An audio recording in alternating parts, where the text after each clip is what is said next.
देखो अब अपन स्टार्ट करते हैं वेक्टर सब्ट्रैक्शन के बारे में। देखो लास्ट लेक्चर में अपन ने वेक्टर एडिशन के क्वेश्चंस जो हैं वो किए थे। अब अपन बात करने वाले हैं वेक्टर सब्ट्रैक्शन के बारे में, है ना। चलो देखो ध्यान से देखना चीजों को।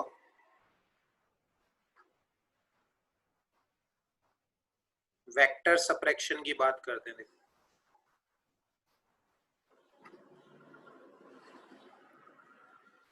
देखो अब पहले अपन ने क्या सीखा कि अगर अपने को दो वेक्टर्स दे रखे हैं, ए वेक्टर और बी वेक्टर, तो अपन ने देखा कि सी वेक्टर बराबर क्या होता है, A vector plus B vector. दो वेक्टर्स को कैसे ऐड किया जाता है उसके लिए रूल्स अपन ने सीखे कि अपने पास एक रूल था पैरेललोग्राम लॉ, एक ट्राइंगल लॉ, ये सारी चीजें अपन ने सीखी, है ना। उनके रिजल्ट भी अपन ने निकालने सीखे कि डायरेक्ट फॉर्मूला क्या होता है, कंपोनेंट्स करके वेक्टर्स को कैसे जोड़ा जाता है। अब अपन बात करने वाले हैं वेक्टर सब्ट्रैक्शन की। समझना बात को अच्छे से। जैसे मैं आपको बोलूं कि ये आपके पास ये वेक्टर सब्ट्रैक्शन हमने पढ़ा तो नहीं था ना एक बार?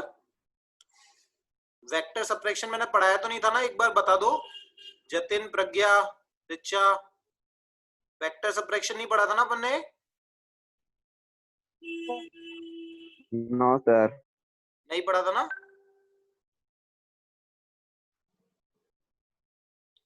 चलो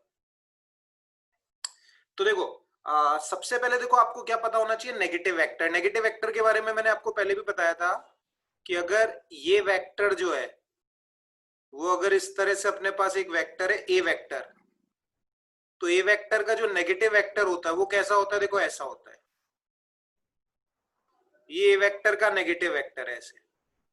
ये ए वेक्टर है तो अपोजिट डायरेक्शन में जो वेक्टर होगा ये कौन सा वेक्टर होगा? माइनस ए वेक्टर होगा, है ना। अब देखो वेक्टर सब्ट्रैक्शन करते कैसे अपन। जैसे वेक्टर सब्ट्रैक्शन कोई अलग चीज नहीं है। जैसे अपन क्या कर रहे थे पहले, सी वेक्टर बराबर ए वेक्टर प्लस बी वेक्टर कर रहे थे। अब मान लो मेरे को क्या करना है, मेरे को ये करना है कि सी वेक्टर बराबर ए वेक्टर माइनस बी वेक्टर, ये करना है मेरे को, है ना। वेक्टर सब्ट्रैक्शन करना है, सी वेक्टर बराबर ए वेक्टर माइनस बी वेक्टर। अब समझना बात को अच्छे से आप। जैसे मान लो मैं आपको बोलूं ये आपके पास कौन सा वेक्टर हो गया? ए वेक्टर हो गया, है ना। ये आपके पास हो गया ए वेक्टर, और ये मान लो आपके पास कौन सा वेक्टर हो गया? बी वेक्टर, है ना। ये बी वेक्टर हो गया, और इनके बीच का एंगल जो है वो मान लो कितना है? थीटा है। इनके बीच का एंगल है थीटा। अच्छा पहले अपन ने इन दोनों को ऐड करना सीखा, है ना, कि ये वेक्टर है ये बी वेक्टर है। तो अपन ने देखा था कि जो सी वेक्टर आता है वो पैरेललोग्राम के डायगोनल से रिप्रेजेंट होता है। सी वेक्टर का मैग्नीट्यूड होता है root of A square plus B square plus 2ab cos theta. वो अपन ने वेक्टर एडिशन सीखा था। अब अपने को वेक्टर सब्ट्रैक्शन करना है, समझना बात को अच्छे से। अच्छा ये ए वेक्टर है ये बी वेक्टर है, अब मेरे को क्या पता करना है? A vector minus b vector. तो पहले तो आप माइनस बी वेक्टर बनाओ।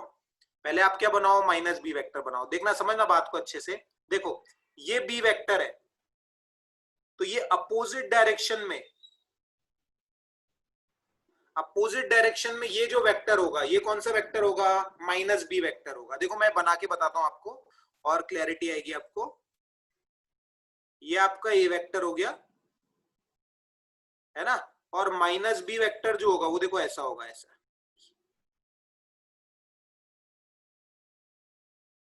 है ना। देखो ये आपका ए वेक्टर हो गया और ये आपका क्या हो गया? माइनस बी वेक्टर हो गया, है ना। ये बी वेक्टर है तो अपोजिट डायरेक्शन में क्या होगा? माइनस बी वेक्टर होगा। अच्छा बताओ ए वेक्टर और माइनस बी वेक्टर के बीच में एंगल कितना होगा? बताओ ए वेक्टर और माइनस बी वेक्टर के बीच में एंगल कितना होगा? बोलो। देखो ए वेक्टर और बी वेक्टर के बीच में अगर एंगल थीटा है तो ए वेक्टर और माइनस बी वेक्टर के बीच का जो एंगल होगा वो होगा आपका 180 माइनस थीटा, है ना। देखो ये था आपका बी वेक्टर ऐसे इधर, और ये एंगल थीटा था। तो ए वेक्टर और माइनस बी वेक्टर के बीच में एंगल कितना हो गया था? कितना हो जाएगा? 180 माइनस थीटा हो जाएगा। अब इनका जो रिजल्टेंट आएगा, इनका जो रिजल्टेंट आएगा वो देखो कैसा आएगा। ए वेक्टर और माइनस बी वेक्टर का रिजल्टेंट निकालना है तो इनका रिजल्टेंट देखो कैसे आएगा, ऐसे आएगा बीच में। अगर आप देखोगे ना ध्यान से इन दोनों का रिजल्टेंट ऐसे आएगा बीच में, ये ये ए वेक्टर और माइनस बी वेक्टर का रिजल्टेंट आएगा, देखो ध्यान से ऐसे।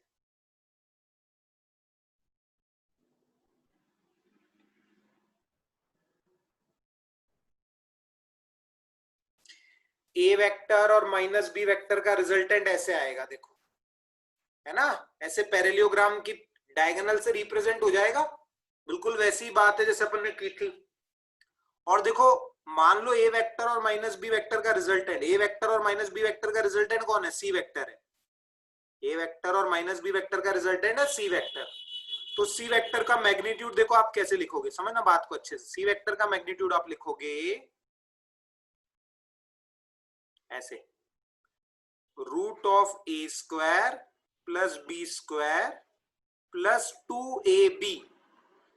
पहले आप cos थीटा लिखते थे, इस बार ए वेक्टर मतलब ए वेक्टर और बी वेक्टर में जब थीटा एंगल होता था तो आप cos थीटा लिखते थे, लेकिन ए वेक्टर और माइनस बी वेक्टर के बीच में एंगल देखो ध्यान से कितना है, 180 माइनस थीटा है। तो आप क्या लिखोगे? cos 180 minus theta. थीटा की जगह cos 180 माइनस थीटा आ जाएगा, मतलब cos थीटा की जगह cos 180 माइनस थीटा आ जाएगा। तो देखो क्या हो जाएगा, अगर आप ध्यान से देखोगे, ये आ जाएगा आपके पास root of A square plus B square. cos 180 minus theta होता है माइनस cos थीटा, आपको ध्यान रखना है, सीखा था हमने बेसिक लेक्चर में, cos 180 minus theta is minus cos theta. तो माइनस cos थीटा लिख दोगे इसकी जगह, तो ये हो जाएगा minus 2ab cos theta.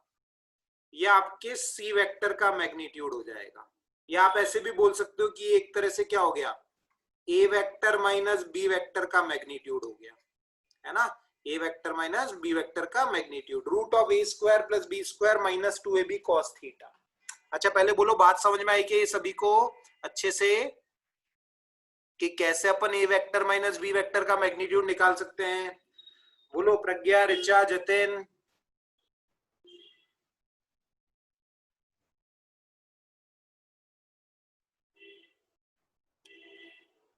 Richa, प्रज्ञा, चलो देखो आगे बात करते हैं अपन।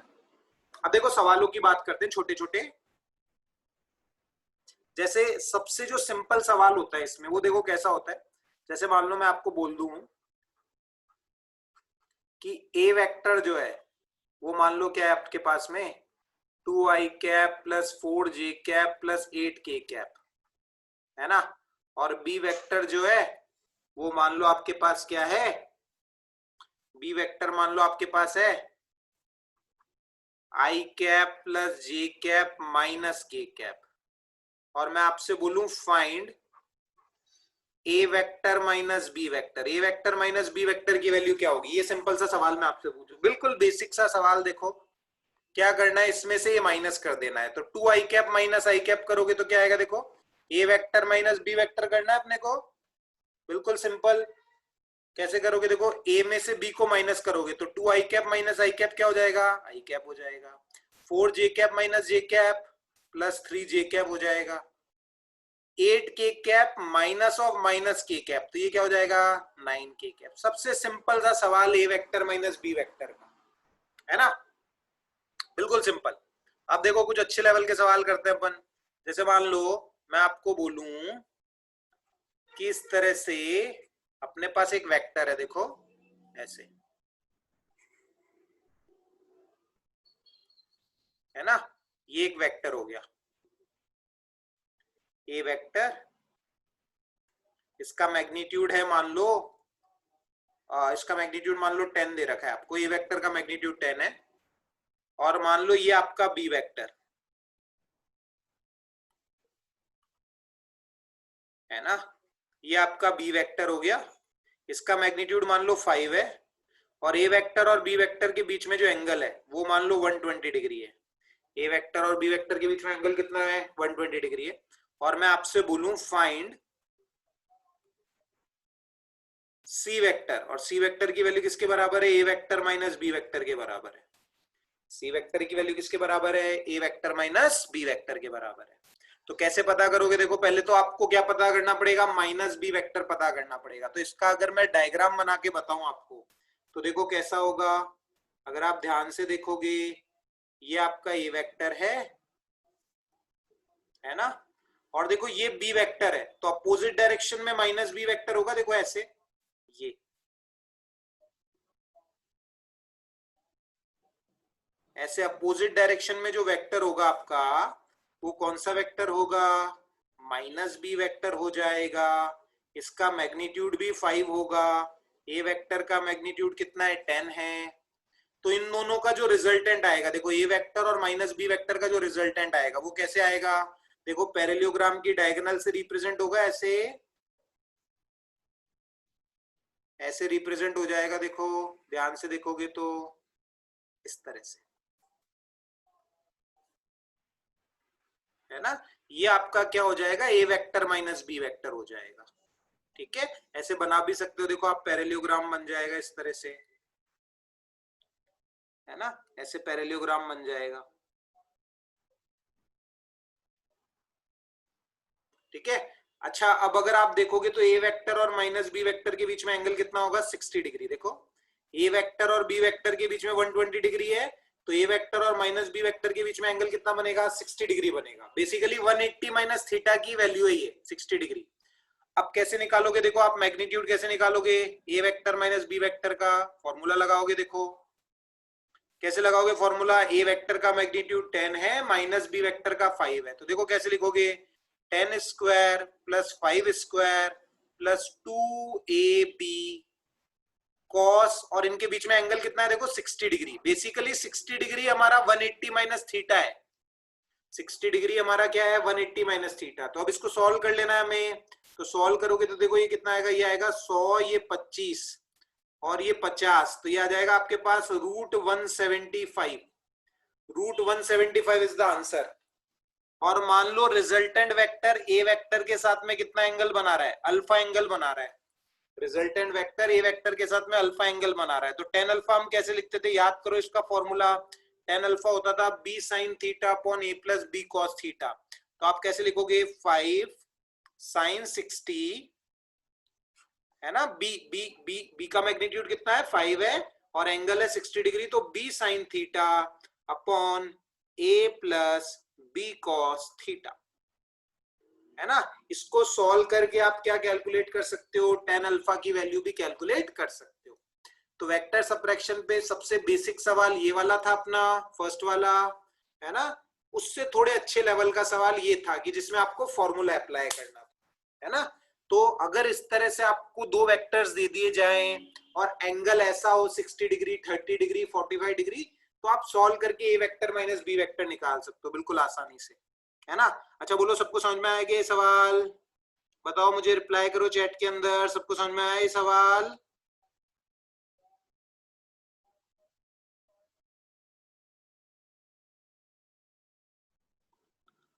चलो देखो और कुछ सवाल करते हैं अपन, बढ़िया बढ़िया। जैसे मान लो मैं आपको बोलूं ये आपका ए वेक्टर है,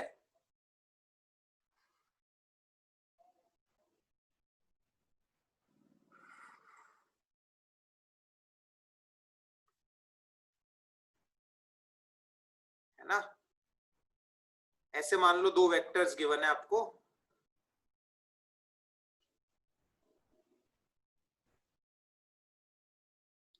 ये एंगल जो है वो मान लो कितना है, 45 डिग्री का एंगल है।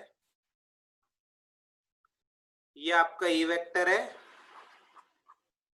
जिसका मैग्नीट्यूड मान लो कितना है, 10√2 है। और ये मान लो आपका बी वेक्टर है जिसका मैग्नीट्यूड मान लो कितना है, 10 है मान लो, है ना। अब आपको क्या पता करना है, find A vector minus b vector. A vector minus b vector का मैग्नीट्यूड कितना होगा वो आपको पता करना है ना। ए वेक्टर माइनस बी वेक्टर का मैग्नीट्यूड कितना होगा वो आपको पता करना है। देखो इसका डायग्राम कैसे बना सकते हो आप, समझना बात को अच्छे से। ये आपका ए वेक्टर है, देखो, है ना, ये आपका ए वेक्टर है और ये आपका बी वेक्टर है। तो अपोजिट डायरेक्शन में जो वेक्टर होगा आपका वो कौन सा होगा, माइनस बी वेक्टर होगा। अपोजिट डायरेक्शन में जो वेक्टर होगा वो कौन सा होगा, माइनस बी वेक्टर होगा। देखो ये माइनस बी वेक्टर है, ये ए वेक्टर है, ये एंगल 45 डिग्री है, ए वेक्टर का मैग्नीट्यूड है 10√2, बी वेक्टर का मैग्नीट्यूड है 10, है ना। अब देखो ए वेक्टर और माइनस बी वेक्टर के बीच का एंगल पता लग गया आपको। अब ए वेक्टर माइनस बी वेक्टर का मैग्नीट्यूड कैसे लिखा जाएगा, देखो समझना ध्यान से, बिल्कुल फॉर्मूला अप्लाई करना है और कुछ भी नहीं है। क्या लिखोगे, देखो A square plus B square plus 2ab cos 45, है ना। सॉल्व करोगे cos 45 √2 कैंसिल हो जाएगा, और इसको सॉल्व आप करोगे तो ये आएगा आपके पास, देखो सॉल्व कर लो, ये आ जाएगा 200, ये आ जाएगा 100, और ये आ जाएगा 20, और ये भी 200 हो जाएगा, है ना। तो अगर आप सॉल्व करोगे इसको तो आंसर आ जाएगा आपके पास √500, बिल्कुल सिंपल, है ना। ऐसे आप कैलकुलेट कर सकते हैं। और देखो इसी सवाल को करने का दूसरा तरीका, देखो आप चाहो तो रिजॉल्व करके भी कर सकते हो इसी सवाल को। ऐसे आपने √500 पता किया ना, देखो मैं चाहूं तो इस सवाल को रिजॉल्व करके भी कर सकता हूं। देखो आप रिजॉल्व करो, देखो 10√2 है ना, 10√2 को रिजॉल्व करो, 10√2 का एक कंपोनेंट इस डायरेक्शन में आ जाएगा 10√2 cos 45, है ना, 10√2 cos 45। तो अगर आप देखोगे तो इस डायरेक्शन में कितना आ जाएगा, देखो इस डायरेक्शन में 10 आ जाएगा, देखो अगर आप ध्यान से देखोगे 10 आ जाएगा, और 10√2 sin 45, ऊपर वाली डायरेक्शन में भी कितना आ जाएगा, 10 आ जाएगा, ऊपर वाली डायरेक्शन में भी कितना आ जाएगा, 10 आ जाएगा, और इधर वाली डायरेक्शन में भी कितना आ जाएगा, 10 आ जाएगा। ये देखो इधर वाली डायरेक्शन में भी कितना आ जाएगा, 10 आ जाएगा। तो अगर आप देखोगे ध्यान से 10√2 के कंपोनेंट्स हो गए, एक मिनट कहीं गलती तो नहीं हो गई मुझसे, ए वेक्टर और b vector √a² b² 2ab cos 45 √2 cancel 200 √500 हो गया ये। अब इसी चीज को हम रिजॉल्व करके करें, ओह सॉरी एक मिनट, एक गलती कर दी मैंने, देखो ध्यान से, ए वेक्टर को रिजॉल्व किया तो 10 तो इधर आया और ये 10 इधर आया, देखो है ना। देखो ये ए वेक्टर को रिजॉल्व किया तो 10 इधर 10 इधर, अपने को ए वेक्टर माइनस बी वेक्टर पता करना है। तो देखो माइनस बी वेक्टर इधर है तो माइनस बी वेक्टर इधर है, तो देखो इस डायरेक्शन में क्या आएगा, इस डायरेक्शन में ये है अपना माइनस बी वेक्टर, देखो ये, तो इस डायरेक्शन में 10 और है, इस डायरेक्शन में 10 और है, समझना बात को अच्छे से। ये वेक्टर था, ए वेक्टर को रिजॉल्व किया तो 10 इधर 10 इधर, और 10 पहले से इधर है तो इधर कितना हो गया, 20 हो गया। अब इन दोनों का जो रिजल्टेंट होगा अपना, इन दोनों का जो रिजल्टेंट होगा वही अपना क्या होगा, सी वेक्टर होगा। इन दोनों का ही जो रिजल्टेंट है वो अपना कौन होगा, सी वेक्टर होगा। तो देखो सी वेक्टर का मैग्नीट्यूड क्या लिख दोगे, सी वेक्टर का मैग्नीट्यूड देखो इधर 10 है इधर 20 है, तो कैसे लिखोगे तुम, √10 का स्क्वायर प्लस 20 का स्क्वायर। तो यहां से भी देखोगे तुम तो आंसर कितना आएगा, √500 ही आएगा। तो इस सवाल को करने के ऐसे दो तरीके हैं, या तो ए वेक्टर माइनस बी वेक्टर का मैग्नीट्यूड तुम फॉर्मूले से निकाल सकते हो, या इसी सवाल को तुम रिजॉल्व करके भी कर सकते हो। रिजॉल्व करने से भी तुम्हारा आंसर वही आएगा। और मान लो मेरे को ये एंगल भी कैलकुलेट करना है, ये वाला मान लो जो आपका रिजल्टेंट वेक्टर है वो कितना एंगल बना रहा है, थीटा एंगल बना रहा है। तो कैसे करोगे बताओ, ये tan थीटा है तो tan थीटा की वैल्यू क्या लिख सकता हूं मैं, tan theta is perpendicular by base, perpendicular क्या होगा 10, बेस होगा 20, तो tan थीटा में लिख सकता हूं 10/20, tan थीटा की वैल्यू हो जाएगी 1/2। ऐसे कैलकुलेट कर सकते हैं सब, है ना। अच्छा बोलो समझ में आया कि ये सवाल दोनों तरीकों से, रिजॉल्व करके और फॉर्मूले से, बोलो जतिन पूजा रिचा सबको समझ में आया ये सवाल दोनों तरीकों से। चलो तो बेसिकली अपन ने अभी तक क्या सीखा कि दो वेक्टर्स को कैसे ऐड किया जाता है, दो वेक्टर्स को कैसे सब्ट्रैक्ट किया जाता है, ये सारी चीजें अपन ने सीखी है ना। अब देखो, अब अपन बात करते हैं थोड़ी मल्टीपल वेक्टर्स की। मान लो दो से ज्यादा वेक्टर्स को मेरे को ऐड करना है या सब्ट्रैक्ट करना है, उन चीजों की अपन बात करते हैं। देखो समझना अच्छे से। जैसे मान लो मैं आपको बोलूं, इस तरह का सवाल दे रखा है देखो आपको। जैसे मान लो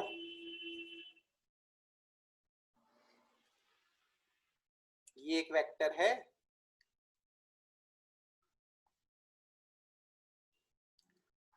ना, ये आपका ए वेक्टर है, इसका मैग्नीट्यूड 10 है,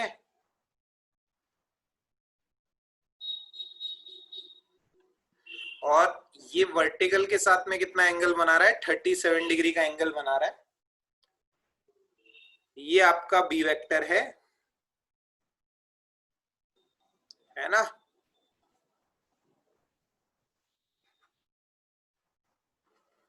और ये कितना एंगल बना रहा है देखो, ये अगर आप देखोगे तो हॉरिजॉन्टल के साथ 45 डिग्री का एंगल बना रहा है ना। और एक और वेक्टर है हमारे पास ये वाला, देखो इसे नाम दे दिया मान लो सी वेक्टर, इसका मैग्नीट्यूड मान लो 20 है। ऐसे तीन वेक्टर्स दे रखे हैं, बी वेक्टर का मैग्नीट्यूड कंसीडर कर लो 20√2 है ना। अब मेरे को क्या पता करना है, देखो मेरे को पता करना है find A vector plus B vector plus C vector. A vector plus B vector plus C vector की वैल्यू मेरे को पता करनी है ना। समझना अच्छे से, A vector plus B vector plus C vector मेरे को पता करना है। देखो इन सवालों को अपन रिजॉल्व करने वाले मेथड से करते हैं, है ना। तो अपन सबको रिजॉल्व करते हैं। देखो ध्यान से, ये 10 है और ये 10 cos 37, तो इस डायरेक्शन में अगर आप रिजॉल्व करोगे तो इस डायरेक्शन में क्या आ जाएगा आपके पास में, 8 आ जाएगा, है ना। 10 cos 37 ये कितना हो जाएगा, 8। और इधर आप देखोगे तो इधर आ जाएगा 10 sin 37, है ना। तो 10 cos 37 8 हो जाएगा, 10 sin 37 is 6, 10 into 3/5 is 6। ये देखो ये 20√2 है, तो 20√2 का अगर आप ध्यान से देखोगे तो 20√2 cos 45 एक तो इस डायरेक्शन में आएगा, 20√2 cos 45 एक इस डायरेक्शन में आएगा, और 20√2 sin 45 is 20, एक 20 नीचे आएगा। देखो अगर आप ध्यान से देखोगे तो 20 इधर आएगा और एक 20 नीचे आएगा, ऐसे है ना। बिल्कुल सिंपल वाले मेथड से करवा रहा हूं मैं आपको, रिजॉल्व करने वाले मेथड से। और इस डायरेक्शन में भी कितना होएगा, देखो इस डायरेक्शन में आप देखोगे, इस डायरेक्शन में भी 20 होगा, ऐसे है ना। तो अगर आप देखोगे तो देखो ये वाले 20 से ये 20 कैंसिल हो जाएगा, नीचे 20 है ऊपर 8 है, तो अगर आप ध्यान से देखोगे तो नीचे क्या बनेगा, देखो नीचे देखोगे तो क्या बनेगा, नीचे बन जाएगा आपके पास 12। देखो ध्यान से, इस 20 से ये वाला 20 तो कैंसिल हो गया, ये 20 नीचे 20 है ऊपर 8 है, तो नीचे नेट 12 बच गया। और इधर लेफ्ट हैंड साइड में देखो कितना बच गया, लेफ्ट हैंड साइड में देखोगे तो आप बच गया 6, लेफ्ट हैंड साइड में कितना बच गया, 6। अब इन दोनों का रिजल्टेंट जो होगा वही अपने को पता करना है, A vector plus B vector plus C vector. तो इन दोनों का रिजल्टेंट देखो कितना आएगा, √12 का स्क्वायर प्लस 6 का स्क्वायर। सॉल्व करोगे तो ये आएगा आपके पास में √180। बेसिकली ये क्या आ गया, ए vector plus B vector plus C vector का मैग्नीट्यूड आ गया आपके पास, है ना।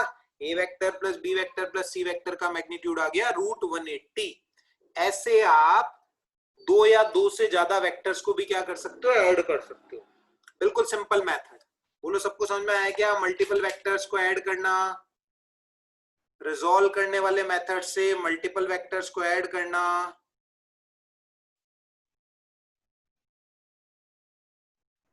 है ना। बिल्कुल इसमें कोई दिक्कत वाली बात नहीं, बिल्कुल सिंपल सा मेथड है।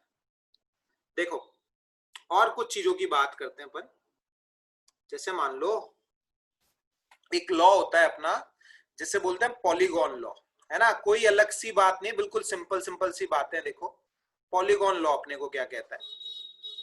जैसे मान लो मैं आपको बोलूं कि जो डी वेक्टर है वो मान लो किसके बराबर है, A vector plus B vector plus C vector के बराबर है ना। ए vector plus B vector plus C vector किसके बराबर है, डी वेक्टर के बराबर है ना। तो बेसिकली देखो तीन वेक्टर्स को कैसे ऐड किया जाता है। देखो कि आप क्या करो, पहले आप ए वेक्टर और बी वेक्टर को जोड़ दो। पहले आप क्या कर दो, ए वेक्टर और बी वेक्टर को जोड़ दो। दो वेक्टर्स को तो जोड़ना आता है हमें, और दो वेक्टर्स को जोड़ने पर जो वेक्टर आए उसके साथ क्या जोड़ दो, आप सी वेक्टर जोड़ दो। उसके साथ आप क्या जोड़ दो, सी वेक्टर जोड़ दो। या आप ऐसा भी कर सकते हो कि आप क्या करो, B vector plus C vector, B vector और सी वेक्टर को जोड़ लो और उनसे जो वेक्टर आए उसके साथ किसे जोड़ दो, ए वेक्टर को जोड़ दो। ये जो प्रॉपर्टी होती है वेक्टर की, ये कहलाता है एसोसिएटिव लॉ। ये जो वेक्टर की प्रॉपर्टी होती है, इस तरह वेक्टर्स को जोड़ने का जो प्रोसेस होता है वो हमारा कहलाता है एसोसिएटिव लॉ, है ना। और ये जो लॉ है पूरा कि तीन वेक्टर्स को अपन ने जोड़ा, ये लॉ अपना कहलाता है पॉलीगॉन लॉ। देखो मैं आपको और अच्छे से समझाता हूं। जैसे मान लो मैं आपको बोलूं ये वेक्टर है, देखो ये वेक्टर है आपके पास में, और ए वेक्टर के साथ में आपने कौन से वेक्टर्स को जोड़ा, ए वेक्टर के साथ में देखो कौन से वेक्टर को जोड़ा, बी वेक्टर को जोड़ा। ए वेक्टर के साथ में किसे जोड़ा, देखो मैंने क्या बोला, ए वेक्टर के साथ किसे जोड़ दो, बी वेक्टर को जोड़ दो, है ना। तो ए वेक्टर के साथ में मैंने जोड़ा बी वेक्टर को। अब ए वेक्टर के साथ में बी वेक्टर को जोड़ा तो जो रिजल्टेंट वेक्टर आएगा अपना वो ऐसा आएगा। देखो ट्राइंगल लॉ यही कहता है अपने को कि जो रिजल्टेंट वेक्टर आता है वो अपोजिट ऑर्डर में आता है। देखो ऐसे, ये आपके पास आया ए vector plus B vector, A vector और बी वेक्टर को जोड़ा तो ये आया आपके पास ए वेक्टर प्लस बी वेक्टर। अब ए वेक्टर प्लस बी वेक्टर के साथ क्या जोड़ देना है, सी वेक्टर जोड़ देना है। मान लो सी वेक्टर ऐसा है आपका, ये सी वेक्टर ऐसे, ये मान लो ये आपका सी वेक्टर हो गया। अब ए वेक्टर प्लस बी वेक्टर के साथ में सी वेक्टर जोड़ना है, तो ए वेक्टर प्लस बी वेक्टर और सी वेक्टर देखो ऐसे सेम ऑर्डर के अंदर है, तो जो रिजल्टेंट आएगा वो ऐसा आ जाएगा। देखो ऐसे, ये कौन सा वेक्टर हो जाएगा, देखो A vector plus B vector plus C vector, ऐसे आ जाएगा। बेसिकली ये लॉ जो है वही अपना कौन सा लॉ कहलाता है, पॉलीगॉन लॉ कहलाता है ना। पॉलीगॉन लॉ में अपन एनी नंबर ऑफ वेक्टर्स को जोड़ सकते हैं, है ना। दो वेक्टर्स को जोड़ने के लिए या दो वेक्टर्स को जोड़ने के लिए अपने पास कौन से रूल्स थे, पैरेललोग्राम लॉ था और ट्राइंगल लॉ था। अगर मल्टीपल वेक्टर्स को जोड़ना है तो कौन सा लॉ है, पॉलीगॉन लॉ है ना। बेसिकली देखो स्टेटमेंट क्या कहता है पॉलीगॉन लॉ का, अगर आपके पास बहुत सारे वेक्टर्स हैं ऐसे ऐसे, ये ए वेक्टर है,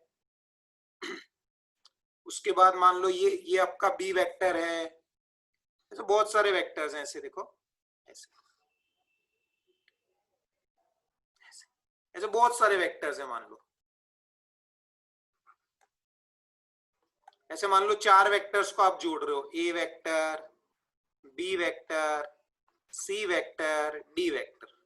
तो बेसिकली पॉलीगॉन लॉ का स्टेटमेंट देखो क्या कहता है कि सारे वेक्टर्स को एक ऑर्डर में रिप्रेजेंट करो। एक ऑर्डर का मतलब है कि ए वेक्टर के हेड पे बी वेक्टर की टेल हो, बी वेक्टर के हेड पे सी वेक्टर की टेल हो, सी वेक्टर के हेड पे डी वेक्टर की टेल हो। तो इनका जो रिजल्टेंट है, इनका जो रिजल्टेंट है वो अपना इनिशियल पॉइंट से फाइनल पॉइंट की ओर होगा। ये अपना इनिशियल पॉइंट है, ये अपना इनिशियल पॉइंट है, ये अपना फाइनल पॉइंट है। इनका रिजल्टेंट इनिशियल पॉइंट से फाइनल पॉइंट की ओर होगा। तो ये कौन सा वेक्टर हो जाएगा, ये वेक्टर हो जाएगा आपका A vector plus B vector plus C vector plus D vector.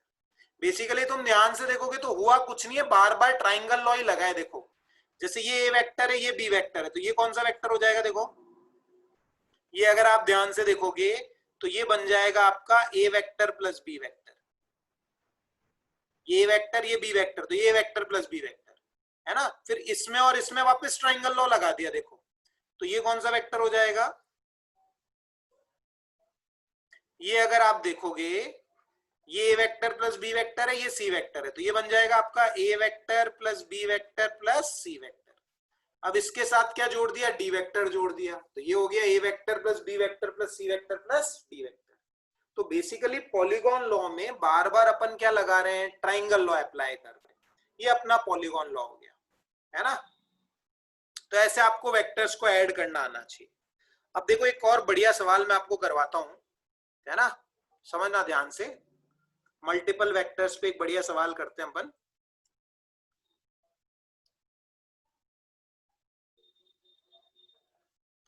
जैसे मान लो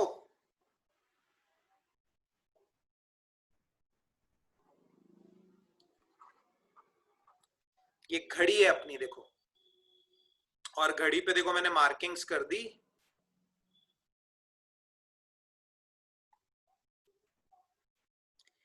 ये हो गया अपना 12, ये 1, ये 2, ये 3, ये 4, ये 5, ये 6, ये 7, ये 8, ये 9, ये 10, ये 11 और ये 12, है ना। ऐसे मार्किंग कर दी मैंने। और अब देखो मेरे पास बहुत सारे फोर्सेस हैं, उन फोर्सेस को रिप्रेजेंट करता हूं। मान लो 12 फोर्सेस को जोड़ेंगे अपन। कितने फोर्सेस को, 12 फोर्सेस को। देखना अच्छे से,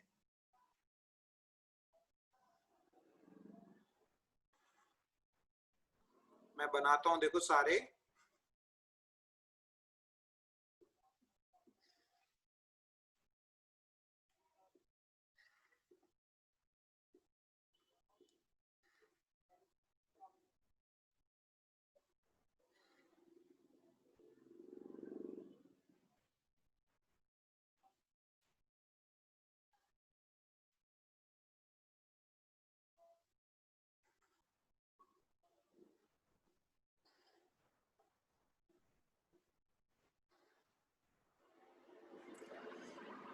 देखो ध्यान से, अब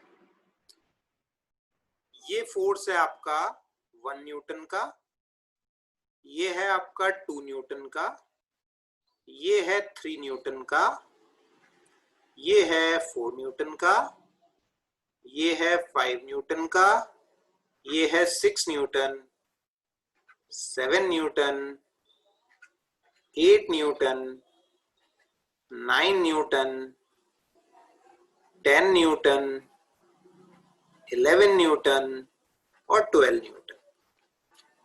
ठीक है, इन सारे फोर्सेस को अपन ने क्या करना है, ऐड करना है ना। मल्टीपल वेक्टर्स को कैसे ऐड किया जाता है वो अपन सीख रहे हैं, समझना बात को बढ़िया से, है ना। बढ़िया सवाल है ये, सवाल समझ में आ गया तो मल्टीपल वेक्टर्स को ऐड करने में कोई दिक्कत नहीं आएगी आगे, समझना, कोई मुश्किल सवाल नहीं है बिल्कुल। देखो अगर तुम देखोगे ध्यान से तो देखो ऊपर है 12 न्यूटन, नीचे है 6 न्यूटन। इनको रिजॉल्व करने वाले मेथड से जोड़ेंगे अपन। देखो ऊपर कितना है, 12 न्यूटन है, नीचे कितना है, 6 न्यूटन है ना। चलो अच्छा एक चीज और देखो, अगर तुम किन्हीं भी दो फोर्सेस के बीच में एंगल देखोगे तो किन्हीं भी दो फोर्सेस के बीच का जो एंगल होगा वो कितना होगा, 30 डिग्री होगा। किन्हीं भी दो फोर्सेस के बीच का एंगल देखोगे तो वो कितना आएगा, 30 डिग्री। अच्छा पहले बताओ ये बात समझ में आई क्या, किन्हीं भी दो फोर्सेस के बीच का एंगल 30 डिग्री होगा ऐसे, क्योंकि टोटल एंगल है 360 डिग्री। 360 डिग्री को 12 से डिवाइड करोगे तो कितना आ जाएगा, 30 डिग्री आ जाएगा। पहले बताओ ये 30 डिग्री वाली बात समझ में आई क्या, बोलो फटाफट बोलो, टाइम अपने पास कम है, फटाफट करते हैं सवाल को। देखो अब ध्यान से, तो किन्हीं भी दो फोर्सेस के बीच का एंगल होगा 30 डिग्री। अब अगर तुम ध्यान से देखोगे ऊपर 12 है नीचे 6 है, तो देखो ऊपर कितना बन जाएगा, ऊपर 12 है नीचे 6 है, तो ऊपर कितना बच जाएगा, 6 न्यूटन बन जाएगा। और देखो ध्यान से, ये 11 वाला और ये 5 वाला जस्ट अपोजिट होंगे, 11 और 5 जस्ट अपोजिट होंगे, तो 11 और 5 का जो रिजल्टेंट आएगा वो ऐसा आ जाएगा। देखो 11 और 5 का रिजल्टेंट आ जाएगा 6, और ये वाला एंगल कितना होगा 30 डिग्री, क्योंकि किन्हीं भी दो कॉन्जिक्यूटिव फोर्सेस के बीच का एंगल है 30 डिग्री। ये देखो ये 11 न्यूटन और ये 5 न्यूटन जस्ट अपोजिट है, तो 11 माइनस 5 कितना हो जाएगा 6 हो जाएगा। वैसे अगर तुम देखोगे ये 10 और ये 4, 10 और 4, 10 और 4 भी अपोजिट है, तो 10 और 4 का रिजल्टेंट कितना आ जाएगा, देखो 10 और 4 का रिजल्टेंट ऐसे, 10 और 4 का रिजल्टेंट भी ऐसे आ जाएगा 6। और अगर तुम देखोगे तो ये वाला एंगल जो है ये भी कितना होगा 30 डिग्री होगा। वैसे अगर तुम देखोगे इधर 9 है इधर 3 है, तो 9 और 3 का भी देखो कितना आ जाएगा, 9 और 3 का भी आ जाएगा 6, 9 और 3 का भी कितना आ जाएगा 6, और ये वाला एंगल भी कितना होगा 30 डिग्री। वैसे अगर तुम देखोगे 8 और 2, 8 और 2 जस्ट अपोजिट होंगे, तो इधर 8 इधर 2, तो 8 और 2 का भी कितना आ जाएगा, देखो 6 आ जाएगा। 8 और 2 का भी कितना आ जाएगा 6, और ये वाला एंगल भी कितना होगा 30 डिग्री। वैसे 7 और 1, 7 और 1 इनका भी रिजल्टेंट कितना आ जाएगा, देखो 7 और 1 का भी कितना आ जाएगा 6 आ जाएगा। 7 और 1 का भी कितना आ गया 6, और ये वाला एंगल भी कितना होगा 30 डिग्री होगा, है ना। तो ये सारे फोर्सेस हैं 1 2 3 4 5 6। अब क्या करो तुम, अब देखो अब सबके कंपोनेंट्स करने अपने को। अब कंपोनेंट्स मैं यहीं पे करूंगा, ध्यान से देखना अच्छे से। देखो ये 6 है, तो इस 6 का इधर जो कंपोनेंट होगा, देखो ये वाला 6 तो ऑलरेडी वाई एक्सिस के अलोंग है, ये वाला 6 तो ऑलरेडी वाई एक्सिस के अलोंग है, इसके कंपोनेंट करने की जरूरत नहीं है। इस 6 का कंपोनेंट देखो, इस 6 का इधर आएगा 6 cos 30, और इधर क्या आएगा, इधर आएगा इसका 6 sin 30। वैसे इस 6 का वर्टिकल के साथ में एंगल 60 डिग्री है, तो इस 6 का इधर कंपोनेंट आएगा 6 cos 60, इधर कंपोनेंट आएगा 6 sin 60। इस वाले 6 के कंपोनेंट करने की जरूरत नहीं है तुम्हें। इधर देखोगे, देखो इधर देखोगे ये 6 है, तो इधर 6 cos 30, और नीचे क्या आएगा 6 sin 30। वैसे ही 6 का देखोगे, इस 6 का इधर आएगा 6 cos 60, और इधर आएगा 6 sin 60, है ना। तो अब अगर तुम ध्यान से देखोगे तो क्या क्या कैंसिल हो जाएगा, देखो अब तुम सॉल्व कर सकते हो इसको। देखो अब सबके कंपोनेंट्स कर लिए तुमने, लेफ्ट हैंड साइड में देखो क्या क्या कंपोनेंट्स आ गए, ध्यान से देखना। लेफ्ट हैंड साइड में देखो क्या क्या कंपोनेंट्स आ गए, 6 sin 30, 6 sin 60, 6 cos 60, 6 cos 30, 6 cos 60, 6 Newton. और ऊपर वाला देखो, अगर तुम ध्यान से देखोगे तो ये 6 cos 30 से, ये वाले 6 cos 30 से 6 sin 60 कैंसिल हो जाएगा, और इससे ये कैंसिल हो जाएगा। देखो cos 60 is 1/2, sin 30 is also 1/2। तो अब इधर वाले जो फोर्सेस बचे हैं और ऊपर वाला जो 6 बचा है, वो आपस में एक दूसरे के परपेंडिकुलर है, और उन दोनों का रिजल्टेंट तुम कैलकुलेट कर सकते हो।